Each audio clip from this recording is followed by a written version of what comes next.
Welcome, sports fans, to the 40th edition of Changeover Chat in the Tennis One app. I'm your host, Randy Master. Today, we continue our Month of Giving series in the show. Today's guest has experience in nonprofit work for 3 decades now. He's held executive positions with the U.S. Conference of Mayors. He was chief of staff at Public Education Network, as well as Higher Achievement. He was founder at HiThink and is currently CEO of the Andy Roddick Foundation. He is a graduate of American University, where he received both a BA and a Master's of Arts. Please welcome Richard Tagle. Thanks so much for coming on. Thank you, Randy, for having me here. My pleasure. It's not a problem at all. It's a great time of year to talk about giving. I've had people from NYJTL and NJTL chapters, so this should be special. So I read, Richard, when you graduated from college, or maybe before you got your master's, or maybe even before college, you wanted to be an investment banker. That's right. What happened there? I mean, that's a lucrative occupation, but tell me how you switched your goals.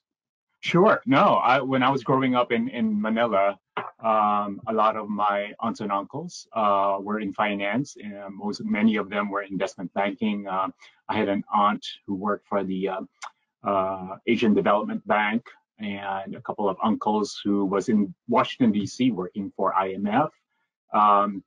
And so dinner conversations while growing up really focused on stock market, investments. And so I've always been geared towards that line of work up until when I actually went to school and realized that studying finance and looking at numbers and was not really that interesting to me. And in fact, I'll tell you a story. When right before graduation from high school, I told my dad in the car while we were driving home, I said I was really looking into studying drama and literature. And you should have seen his face. Like, there was a shock. I think we were fortunate that he did not hit the brakes the moment I told him that. But I didn't know really where my heart was centered on at that point. And it really took me moving to the United States at that point in San Francisco, when I realized that, hey, there's really something about community-based work, changing people's lives other than making them rich, right? About, and doing that in a sort of way that also empowers the community, that changes the community for the better for everyone. And when I realized that, I started volunteering for a number of organizations that I knew about or familiar with. And then when I went to graduate school in American University, as you said, in Washington, D.C., I decided to focus on, hey, what's the major that I can study that would allow me to look at growing organizations that do this kind of change work? And it just bloomed from there. Well, it sounds like it boomed from there, and you accumulated this really, really impressive resume of a lot of places that I mentioned in your intro that I'd love to discuss after our call. A lot of them, I mean, it's impressive for sure. And so you compile this resume, you've got tons and tons of experience, and then you land at the Andy Roddick Foundation. Yes. Was that part of a search process? Did Andy call you up himself?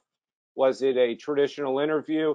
It's, as a tennis guy, I'd love to get a call or be in an interview with Andy Roddick, I think. How did that go?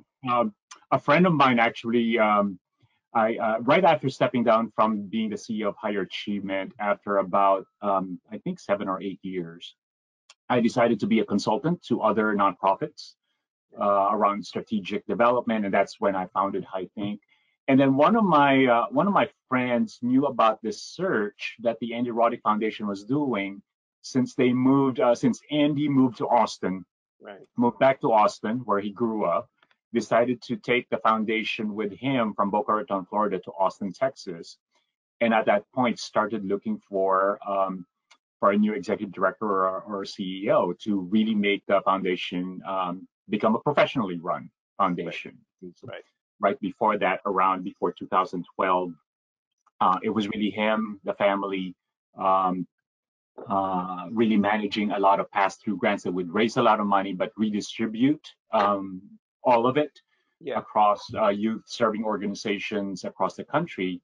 And so when Andy moved back to Austin, Texas, said that he really wanted to focus on Austin, really wanted to have legs in the community, really wanted somebody who had experience and skill in basically a startup, really growing the foundation, to be professionally run, have programs that can be measured, outcomes that can be measured, and really make changes for the better in the community. And so a friend of mine, I'll tell you the story real quick. A friend of mine told me that ARF was looking for a CEO in Texas. Now, I've lived in DC now for 27 years. And I said, Texas? You want me to move to Texas? Yeah, just Google it. ARF, looking for a CEO. And I Googled ARF Texas, and the first thing that popped up was Animal Rights Fund, right? And then the second thing that popped up was American Rifle Foundation. And so I told my friend, oh well, I love pets, but I don't know if my professional background is really suited to advocating for animal rights, and I've never shot a gun before, so I don't know if they would even be looking at my resume if this was the American Rifle Foundation. So my friend says, no, this is the Andrew Roddick Foundation, the tennis player. I said, well, yeah, I know the tennis player. Didn't realize he had a foundation. And so I forwarded my resume, and I got a call, and I did meet Andy. This was April of 2013. I flew from DC to Austin. It was beautiful. It was green. It was amazing, right? I got to meet the staff who were smart. I got to meet a couple of board members, Andy Esparza and Paul Bell, who were heading the search committee for the foundation. Was really impressed with everybody I met. I was in a suit and tie, and then Andy came into the room in tennis shorts, sneakers, and a tennis t-shirt and a cap. And I felt like, this must be Andy Roddick. I mean, he looks like Andy Roddick. Just steps up into the room and talks to me about his vision for the foundation. And I was really impressed that he's really very clear about what he wants to contribute to Austin. And then right after that, a few days after that, they called me and offered me the post and asked me when I could move to Austin. I said, well, I can be there this summer. So July 1st. So remember, April 2013, everything was green. It was spring in Austin. Right. Beautiful. Yeah. I got to the airport July 1st, 2013. It was 110 degrees. I grew up in the South in Virginia, but we never had that. It was never 100. Oh my God. It was like, okay, well, at least it's not humid, the way that DC is humid in the summer. So that was a blessing there. So it's that was quite a move, and that was a funny story about how you thought you were being recruited to run something similar to the NRA or something of that nature. But I'm still kind of laughing about that. So Andy talks a lot about Andre Agassi. And yes. Andre being an inspirational figure for him, not so much on the court, but obviously on the court, but more off the court. I mean, Andre has done more in Las Vegas with those charter schools. That's right. And given so much of himself, it's internationally known what Andre has done with his foundation. Is that something that Andy talks about a lot, or when he talks about kind of the genesis of him starting the Andy Roddick Foundation? Yeah, no, he always tells the story of him as a newbie in the tennis circuit, in a plane seated next to Andre Agassi, And as they were about to land, Andy asked them, "Do you have any regrets?" To which Andre responded by saying, "Yeah, I should have started my foundation sooner." I mean, that struck with Andy a lot and inspired him. And I think he was just 17 at that point. Spoke with his parents about, I also want to start a foundation. I also want to, start giving back. And from there, he was what I admire about Andy the most, outside of his uh, uh, tennis skills, outside of his tenacity, is this clarity of vision, right? So when the first time I met Andy in this interview, he was very clear about what he wanted to give back, and the opportunities that he had growing up was something that he never took for granted, and wanted to make sure that those same opportunities are provided to young people everywhere. And in this particular instance in Austin, he said he is very cognizant of the fact that in Austin there's really a divide between the haves and have-nots. In fact, there's a physical kind of divide in the city around East and West Austin. And at that point, 7 years ago, when we were looking at programs, um, we were, he was very clear about the fact that in East Austin, a lot of these opportunities are lacking. And we zoom in there, make sure that East Austin becomes not just a community with tons of opportunities for kids, but also opportunities for everybody to be engaged in making sure that that happens. Right. Well, I want to let me jump ahead a little bit. I really want to get into some of the programs that Yes. are key and part and parcel to the Andy Roddick Foundation. I'm on the board of NYJTL, which is the largest NJTL chapter in the country. So, I know a lot about how these foundations work, but all of them are different in their own ways, and all the NJTL chapters are different in their own ways. What I see is the difference, and correct me if I'm wrong, is NJTL uses tennis and education as a vehicle for these kids to lift them up and give them a bright future. Does Andy's foundation have a whole lot to do with tennis per se? In the beginning, there were a lot of, I would say, in the first few years of the foundation's existence, there was a lot of investments and grants um, around facilities, around camps, tennis camps. In fact, here in Central Texas, there's a couple of tennis camps that has the Roddick name in them because the foundation invested in the development of those camps. But Okay. since 2013, we've really been looking into more comprehensive kind of learning opportunities. So in addition to tennis, we also expose young kids to other sports like rugby Yeah. and soccer. And we also discovered that there's also a great need for literacy supports, social emotional learning, STEM. And so we started both including that in our programming and as well as in the investments that we make into other programs. Okay. Is Andy someone that really wants to make it known to the kids in the program that, hey, I was a US Open champion, I was number one in the world? Does he is that some, I mean, I think the answer is no, that he's pretty modest about it. Do the kids know who he is and how big of a figure he is in sports and even in pop culture? I'll tell you, every time he comes into the room, they call him Mr. Foundation. They think that his That's last name great. is Foundation. That's great. Um, They think his name is Andy Roddick Foundation. So, but no, he doesn't yeah. talk about his Grand Slam, his championship. He doesn't talk about the fact that he is a, a celebrity.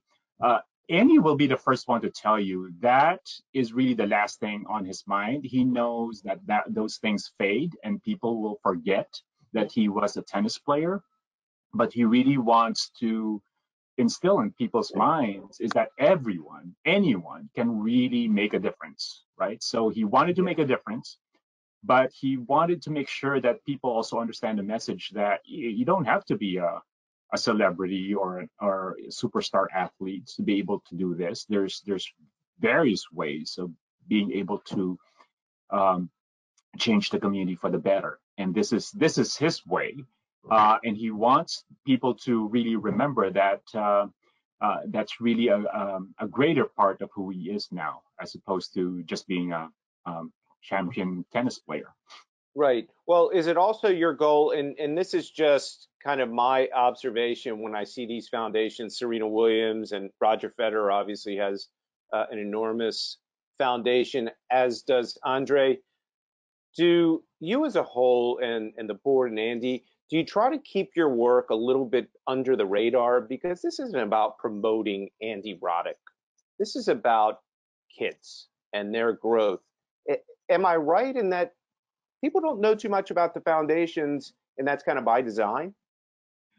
It's well by design, by the fact that we're really focused on the local community. So there's Right, really no need for us to toot our horn globally. right. The work is very local. Uh, but one of the things that we do take advantage of is the fact that Brooklyn and Andy are very well known. Yeah, And so when we do have fundraising events, especially now recently, we hosted No Love, the roast of Andy Roddick. Um, their celebrity status really helped us make people know about it, that we had a big blitz of marketing and letting the whole country know that that was happening.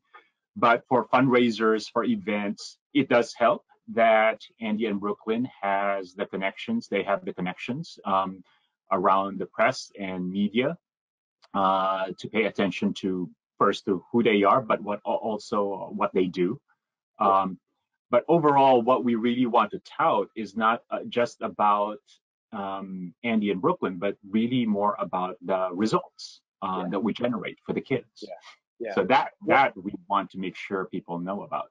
sure. And I wanted to get to some of those results. I also wanted to get into the programs. There are so many programs, more frankly than a lot of NJTL chapters have.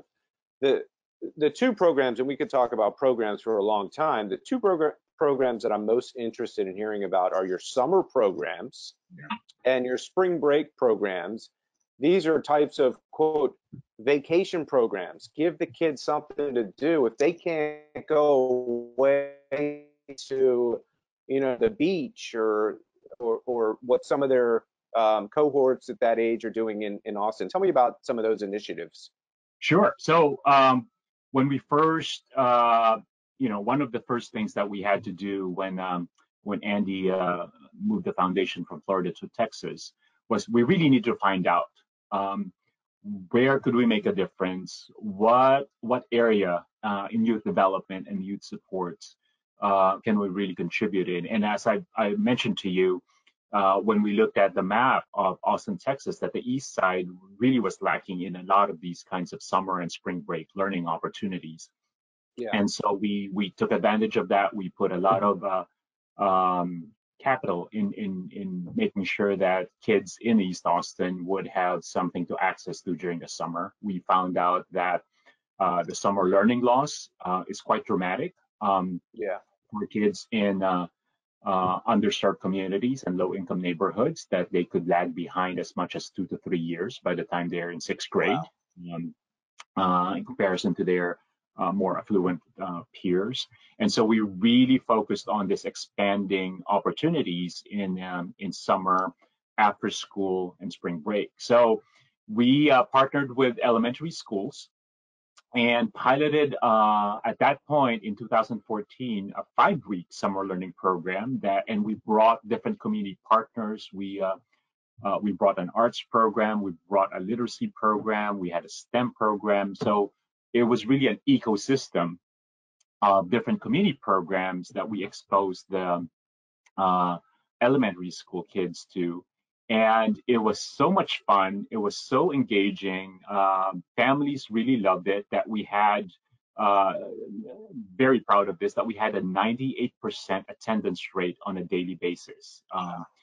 And compare that to the national average of about 50% daily attendance for any kind of volunteer programs, right? So kids are not required to participate in a way that they are required to attend school every day during the school year. This program was engaging enough that they kept coming back every day. They kept asking for it to be a longer summer. So now we're offering it in summer of 2019. We offered it for 6 weeks. And then this summer 2020, because the program had to become virtual, we actually extended it to 11 weeks. And so summer and spring break really were the times where without this program, these kids would either be staying home watching TV, or as some parents would say, they'd be living with their relatives, with their grandparents or aunts and uncles while their parents worked. And so this is both a blessing for the kids where they're continuing to learn during the summer and spring break, but also a blessing for the parents in terms of knowing that they are in a safe learning environment while they're at work. Yeah, and they're having a lot of fun, which that's right. You're right. Getting them out, doing things that are fun, active, and also learning. Those are great initiatives. I want to talk a little bit about the numbers, things that you have to talk about on a daily basis, as well as your board when you're out there fundraising.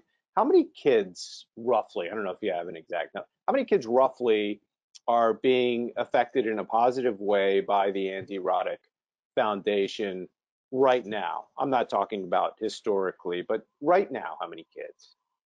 Roughly? Right now, if you look at our virtual program, so we had to take our summer program, our on-site summer program, to become an online summer program, summer at home. That's what we call it, the ARF Summer at Home program. That really was accessed by over 1,000 students, not just across Central Texas, but we also had students from Canada, Michigan, New York, Maryland, accessing the program. But in a normal non-COVID times, we partner with right now 3 elementary schools in East Austin.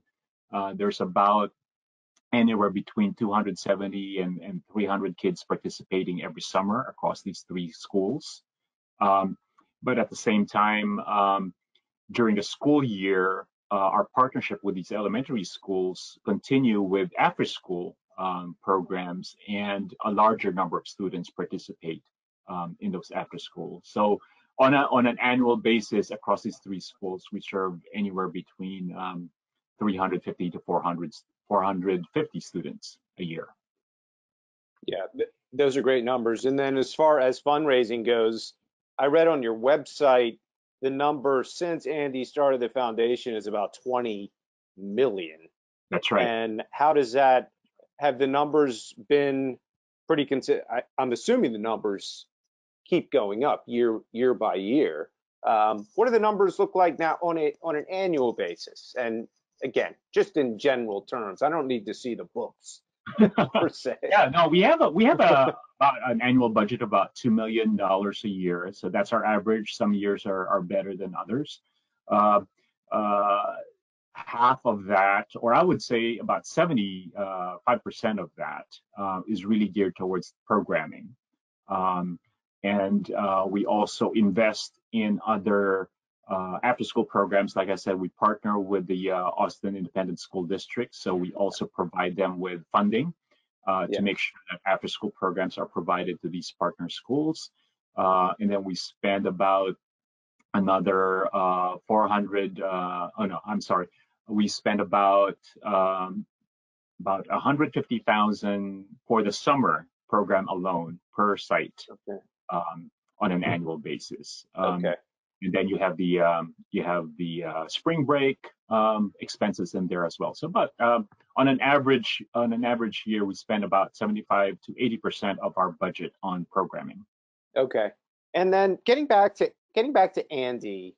Yes. And we've talked about him a bit, and this is more about the foundation than Andy, how often, let's say pre-pandemic, how often do you see Andy around? And this is after his pro career. I know it was tougher when he was traveling the world, but how often do you see Andy coming around and talking with the kids and hanging out with you and other members of the staff and the board? Like how hands-on is Andy? I'm assuming he's very hands-on.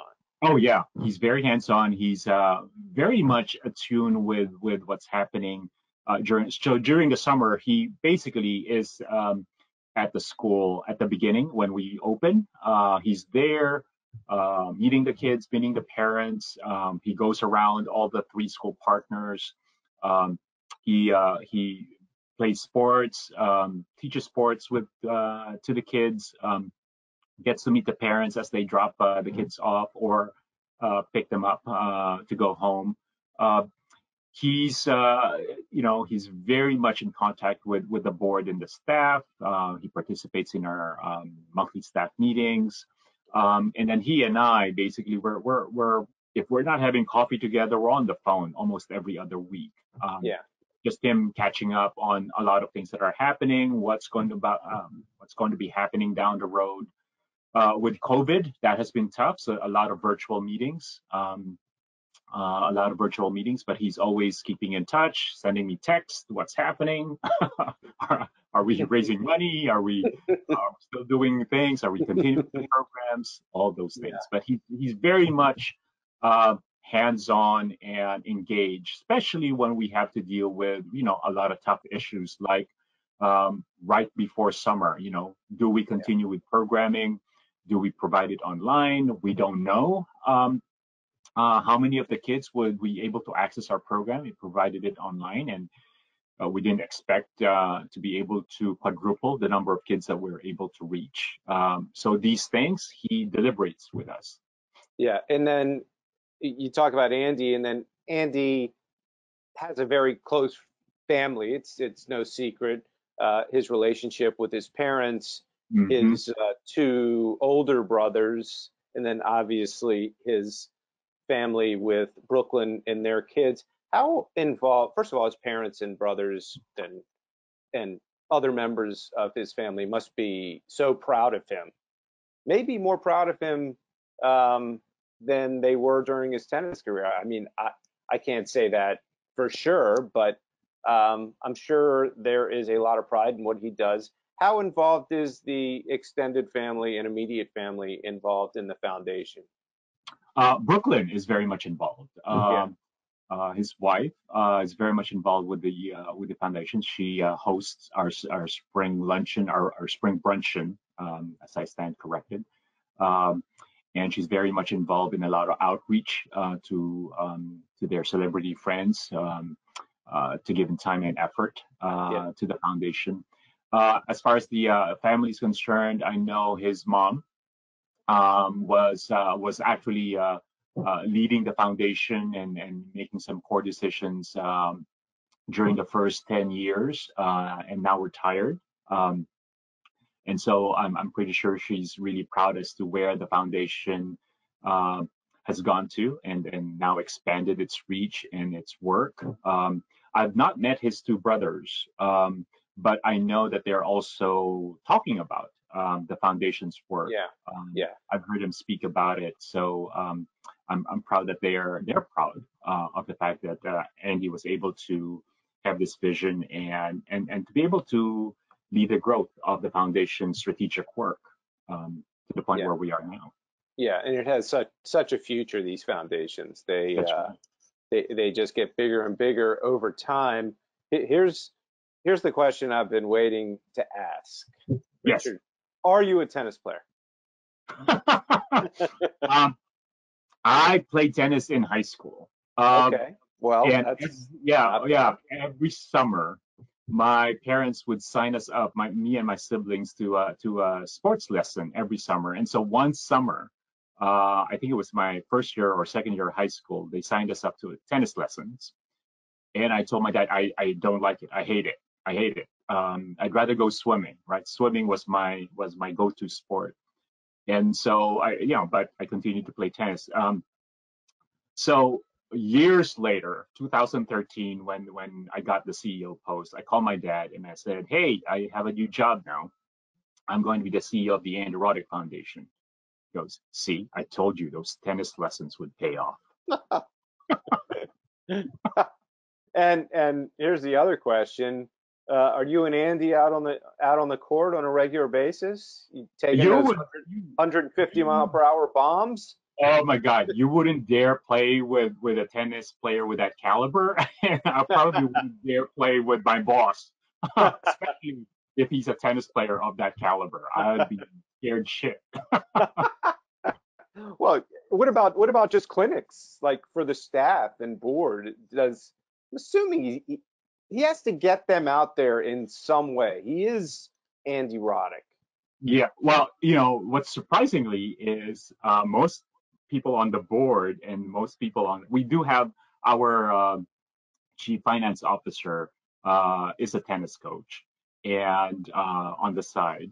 But most people on the board and staff are actually into pickleball, which Okay. Yeah, Andy growing. is into now. Yeah. So one of our board members, Steve Kuhn, um, basically have this property called Dreamland here in Central Texas, and it has 4 pickleball courts. And the board and the team and the staff and all of our leadership council and some of our donors, our 40 Love Circle, love getting together and just playing pickleball. That's great. That whole team is active, and obviously you keep the kids active. Yes.